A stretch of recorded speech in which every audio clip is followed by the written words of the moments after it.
আমার ইউটিউব চ্যানেলে সব বন্ধুদের জানাই স্বাগত। আমি আবার চলে এলাম একটি রেসিপি নিয়ে। রেসিপিটি দেখুন, দেখে ভালো লাগলে লাইক, শেয়ার, সাবস্ক্রাইব অবশ্যই করবেন আর কমেন্ট করতে ভুলবেন না কিন্তু। আজ যাচ্ছি বাগনান, হঠাৎই প্রোগ্রাম করলাম। বাগনান যাওয়ার রাস্তাটা অনেকবারই দেখিয়েছি, তবু আর একবার দেখিয়ে দিলাম।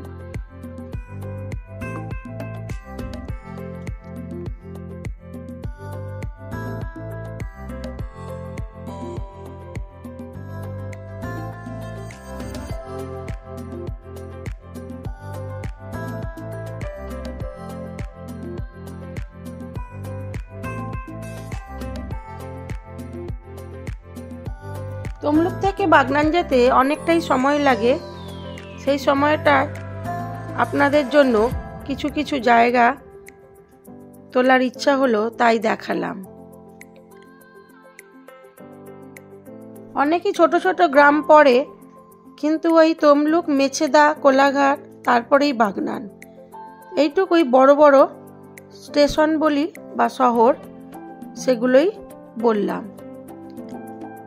যেতে 45 মিনিট লাগে।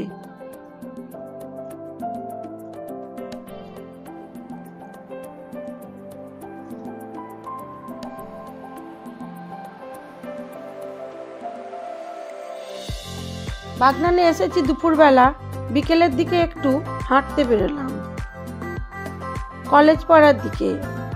আমার কলেজটাও দেখলাম এবং ওই পাড়াটা একটু ঘুরলাম আর হাঁটাও হলো, সেটাই আপনাদের সাথে শেয়ার করলাম।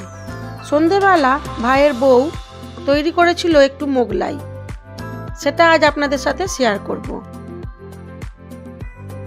মোগলাই বানাতে প্রথমে আমরা যেভাবে লুচির জন্য ময়দা মাখি, সেইভাবেই ময়দাটা মেখে নেব। তারপরে নেব ডিম, পেঁয়াজ কুচি, কাঁচা লঙ্কা কুচি, আদা কুচি আর একটু গরম মশলা, সেটা দিলেও হবে, না দিলেও হবে। তারপরে লেচিগুলো একটু বড় বড় করে কাটা হবে আর এইভাবে গোল করে বেশ বড় করে বেলা হবে। তারপর তাবার মধ্যে অল্প একটু সাদা তেল দিয়ে রুটিটাকে দিয়ে দেবো, দিয়ে ওর মাঝখানে ওই পেঁয়াজ কুচি, আদা কুচি, কাঁচা লঙ্কা কুচি দিয়ে ডিমটা যে ফাটানো হয়েছিল স্বাদ মতো নুন দিয়ে সেটা দিয়ে দিল। তারপরে এটাকে চারদিক থেকে মুড়িয়ে দেওয়া হলো মোগলাই পরোটার আকারে। এবারে এটাকে ঢিলে আঁচে, খুব কম আঁচে বেশ কিছুক্ষণ ধরে ভাজা হলো। ভাজলেই হয়ে যাবে মোগলাই পরোটা। খেতে ভালোই হয়েছিল, সেটাই আজ আপনাদের সাথে শেয়ার করলাম।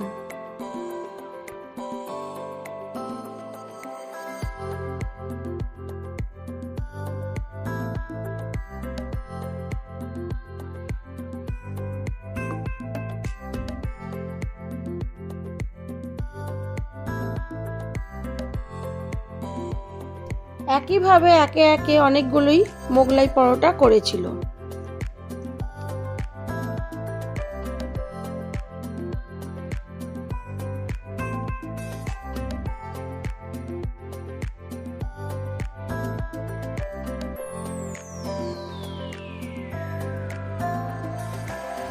সুন্দর করে শসা, পেঁয়াজ কুচি, ধনেপাতা কুচি আর টমেটো সস দিয়ে সাজিয়ে পরিবেশনও করেছিল।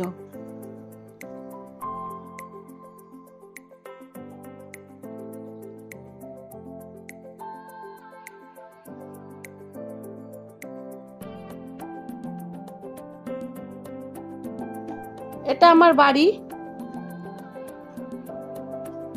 চললাম তমলুকের দিকে।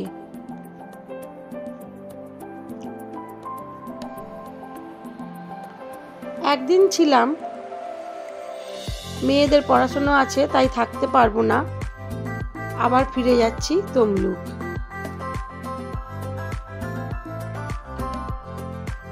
ভাই আর ভাইয়ের মেয়ে আমাদের তুলতে এসেছিল।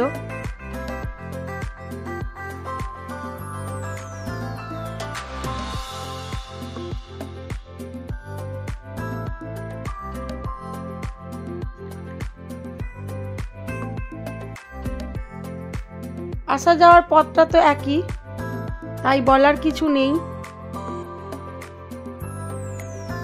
ভিডিওটি যদি ভালো লেগে থাকে তাহলে লাইক, শেয়ার, সাবস্ক্রাইব অবশ্যই করবেন। সবাই ভালো থাকবেন, সুস্থ থাকবেন, নিজেদের খেয়াল রাখবেন।